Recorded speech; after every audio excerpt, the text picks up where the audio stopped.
তিলোত্তমা কলকাতা কত কিছুর জন্যই বিখ্যাত, কত কিছুর সাক্ষী হয়ে থাকছে।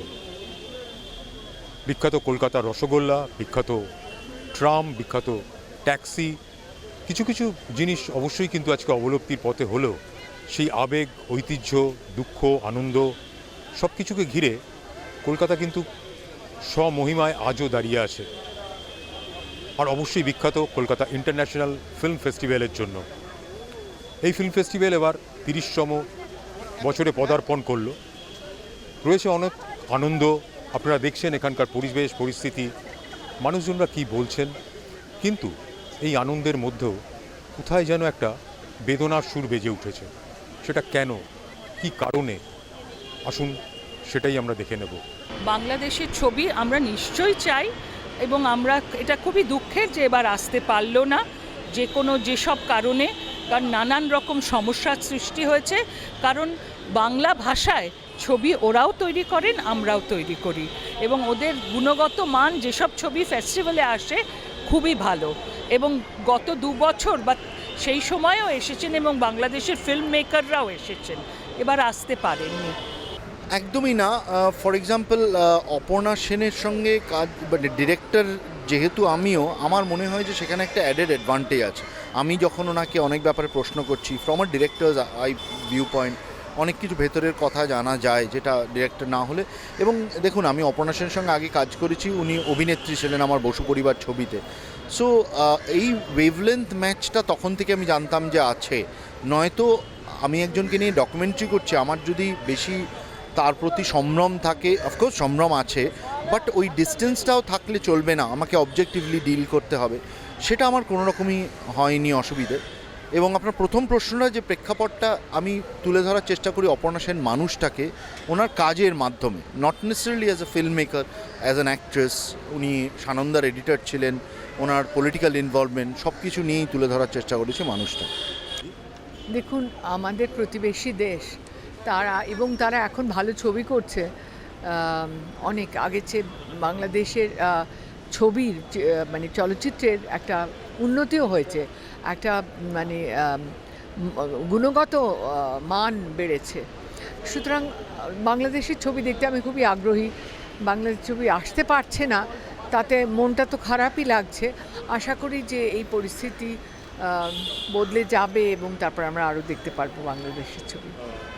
একজন ডিরেক্টর হিসাবে এবং অভিনেত্রী হিসেবে আপনি প্রতিষ্ঠিত, তো আজকে এই বছরে বয়সে এসে যেটা শুনলাম যে আপনি অভিনয় করেছেন, তার আপনার প্রতিক্রিয়াটা? পরমব্রত চক্রবর্তীর একটা ছবিতে আমি আর অঞ্জন দত্ত অভিনয় করেছি। কী প্রতিক্রিয়া! যেরকম অভিনয় করে মানুষ সেরকমভাবে অভিনয় করেছি, খুব ভালো লেগেছে করতে। অঞ্জন দত্ত আমার খুব প্রিয় অভিনেতা, ওর সঙ্গে সহ অভিনেত্রী হিসেবে অভিনয় করাটা, এটা আমার কাছে একটা বিরাট বড় কারণ ছিল ছবিটাতে রাজি হওয়ার। আসছে না, তার সঙ্গত কারণ আছে, আসছে না। আমি কি বক্তব্য রাখবো? সব কিছু তো সব জায়গায় সঠিক হচ্ছে না, তো সঠিক না হলে তো তার ফলাফল থাকবেই, ফলাফলও তো সঠিক হবে না, স্বাভাবিক। এটা খুবই দুঃখজনক। আসলে ঘটনাটা তো শুধু ছবির ক্ষেত্রে সীমাবদ্ধ নয়, মানে জিওপলিটিক্যাল সিচুয়েশন থেকে এটা এমন একটা পরিস্থিতিতে আটকে গেছে যেখানে অনেক আরও বড় বড় বিষয় জড়িত আর কি। ছবি আসতে পারছে না, সেই জন্য ছবির লোক হিসেবে আমরা দুঃখিত বটেই, তবে আমার ধারণা আরও অনেক বৃহত্তর সমস্যার মধ্যে আমরা রয়েছি, এবং এই সমস্যা যত তাড়াতাড়ি কেটে যায় তত আমাদের পক্ষে ভালো, অন্তত দু দেশের পক্ষেই মঙ্গলজনক। আমি পরিচালনা অনেক কিছু করেছি। আপনি হয়তো ফিচার ফিল্মের কথা বলছেন। হ্যাঁ, মন্ত্র আমার দ্বিতীয় ছবি ছিল। আমি তারপরেও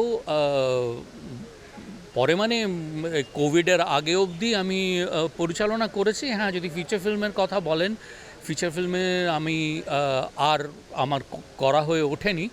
টেলিভিশন একাধারে করে গেছি। ফিচার ফিল্মে হয়তো আপনার প্রশ্নের মধ্যে লুকিয়ে আছে যে কেন করিনি আর কি। করিনি কারণ মন্ত্র ছবিটি করে আমি এইটুকু বুঝেছিলাম যে পরিসর থেকে আমরা ছবি করছি, যে জায়গায় দাঁড়িয়ে, আর যে ছবি করতে চাইছি, সেই দুটো জায়গা মেলানো খুব দুঃসাধ্য হয়ে গেছিলো আর কি। অতএব আর একটা ছবি যেন তেন প্রকারেণ করতেই হবে এরকম আমার কোনো দায়বদ্ধতা ছিল না, আজও নেই। আমার মনে হয় না আমার কর্মজীবন শেষ হয়ে গেছে। যদি নিজের মতো করে ছবি করতে পারি আর কি, হয়তো কোনো দিন হবে না, যদি কখনো হয়, সেই আশায় সবাই রয়েছেন নিজের মতো করে ছবি করার।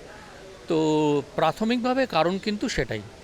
খুবই খারাপ লাগা, যতটা খারাপ লাগা যায় ততটাই।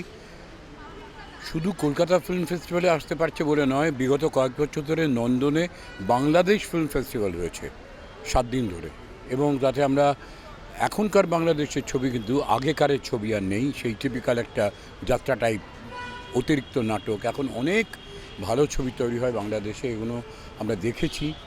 কিছু কিছু ছবি মানুষের মনে একেবারে গেঁথে আছে, কিন্তু এই যে পরিস্থিতি, এটা কখনোই কাম্য নয়। কোনো মানুষ, কোনো সুস্থ মানুষ এটা নিশ্চয়ই চাইবেন না। সবাই মিলেমিশে থাকি, এর চাইতে বড় কিছু নেই। কবির কথা বলছেন, আপনার এলোয় বিব্রত রহিতে, আসে নাই কেহ ধরণী পরে, সকলের তরে সকলে আমরা, প্রত্যেকে আমরা পরের তরে। এটা আমি, আপনি, আমার বাড়ি, পাশের বাড়ি, আমার দেশ, প্রতিবেশী দেশ, সবার মধ্যে এই সৌহার্দ্য থাকলে শুধু ফিল্ম ফেস্টিভ্যাল কেন, জীবনটাই একটা ফেস্টিভ্যাল হয়ে যাবে। যারা সেটা করতে বাধা দেন, আমি জানি না তাদের মাথার কিছু গণ্ডগোল হয়েছে।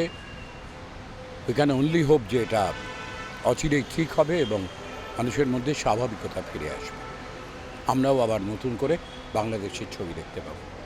আজকের যে ফিল্ম সেই রকম খুব যে আমরা দেখি তা নয়, তবে আমার এবছরে একটা নতুন অভিজ্ঞতা, আমি নিজে একটা অভিনয় করেছি শর্ট ফিল্মে, সেইটা দেখার জন্যই এসেছিলাম। আর আমরা যখন কম বয়সী ছিলাম তখন আমরা বিভিন্ন জায়গায় ঘুরে ঘুরে অনেক ফিল্মগুলো দেখেছি।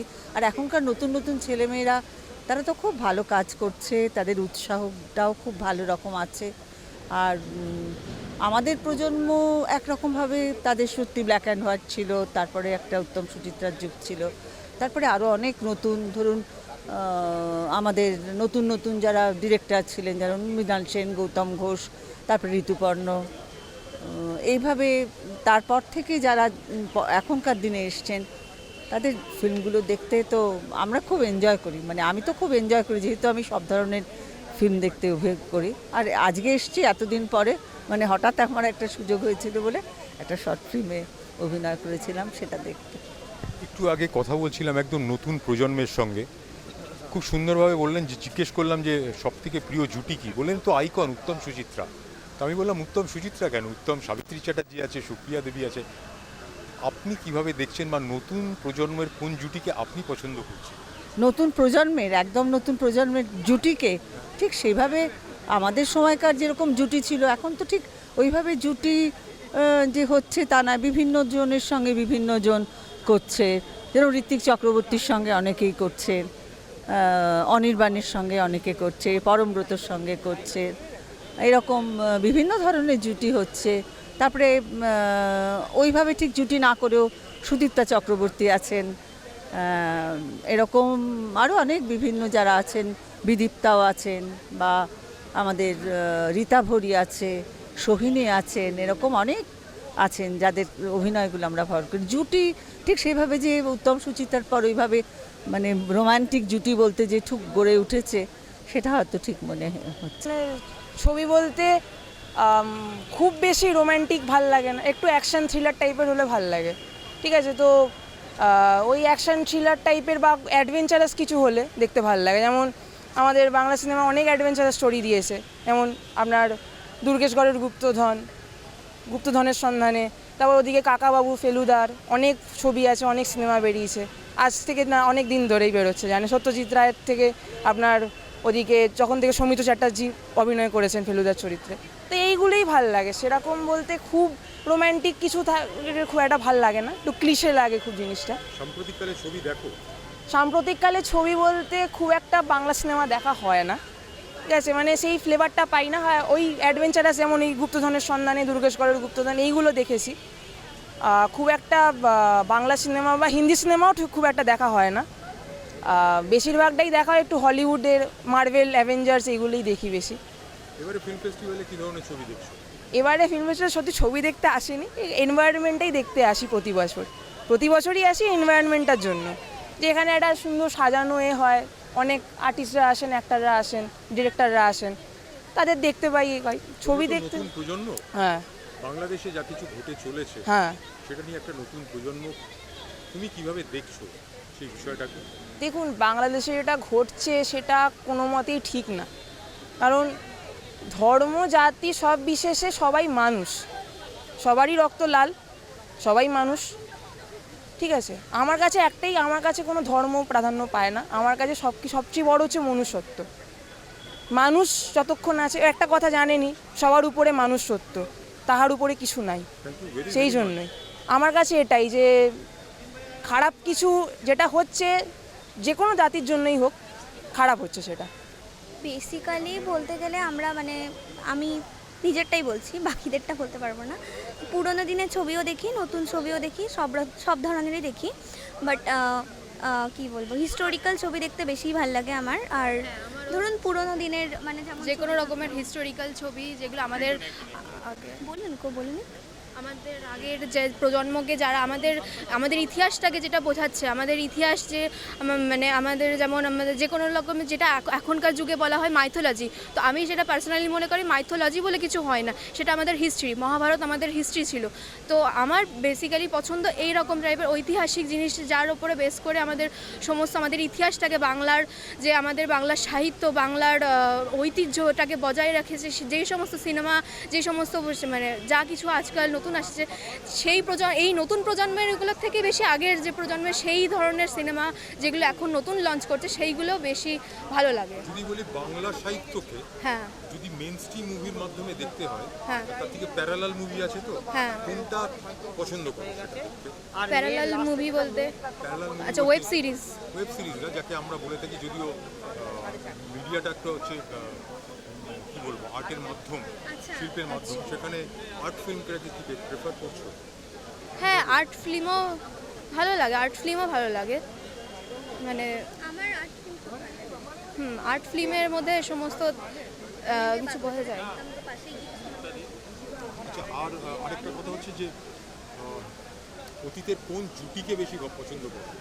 উত্তম সুচিত্রা, উত্তম সুচিত্রা, নো ডাউট। কেন? লাইক যে কেমিস্ট্রিটা আছে, উত্তম কুমার সাবিত্রী চ্যাটার্জি ছিল, উত্তম কুমার সুচিত্রার যে যে কেমিস্ট্রিটা আছে, আমার মনে হয় না ওই কেমিস্ট্রি আর বাংলায় আর কেউ মানে হতে পারবে বা আসতে পারে। দে আর আইকনিক, তো ওটা চেঞ্জ করা যাবে না। আইকন। বাস্তব জীবনে তোমরা তো অনেক ছোট, এরকম কোনো জুটি খুঁজে বেড়াচ্ছ নাকি? না, খুঁজে বেড়াচ্ছি না, কলেজ মেরে ফেলে দিচ্ছে তো আর খোঁজার টাইম নেই। আর মানে কোনোভাবেই টাইম নেই, শুধু অ্যান্ড্রয়েড সেটেই ব্যস্ত হয়ে রয়েছে। অ্যান্ড্রয়েড সেটেও দেখার টাইম পাওয়া যায় না আমাদের। এবার বলো তো, তোমরা তো নতুন প্রজন্ম, তোমাদের উপরেই নির্ভর করছে জাতির ভবিষ্যৎ। তোমরাই আমাদের একটা কী বলবো সিটিজেন, আমরা বলি না যে next generation is our next citizen, তোমরাই তো ধারক বাহক। বাংলাদেশে সাম্প্রতিককালে যা ঘটছে সেটা নিয়ে তোমাদের কী প্রতিক্রিয়া? বাংলাদেশে দেখুন, মানে কোনো কিছুর ছাত্র আন্দোলন বলুন বা যে কোনো আন্দোলন বলুন, তার মধ্যে যদি রাজনীতি আসে তখন, আর সেটা যদি ব্যাপক মাত্রায় আসে না, তখন সেটা খুব মানে বাজেভাবে এফেক্ট ফেলে সাধারণ মানুষের ওপরে। কারণ ওই একটা প্রবাদ বাক্য আছে না, রাজায় রাজায় যুদ্ধ হয়, উলুখাগড়ার প্রাণটা যায়। এক্স্যাক্টলি ওই জিনিসটাই হচ্ছে বাংলাদেশে এখন বলে আমি মনে করি।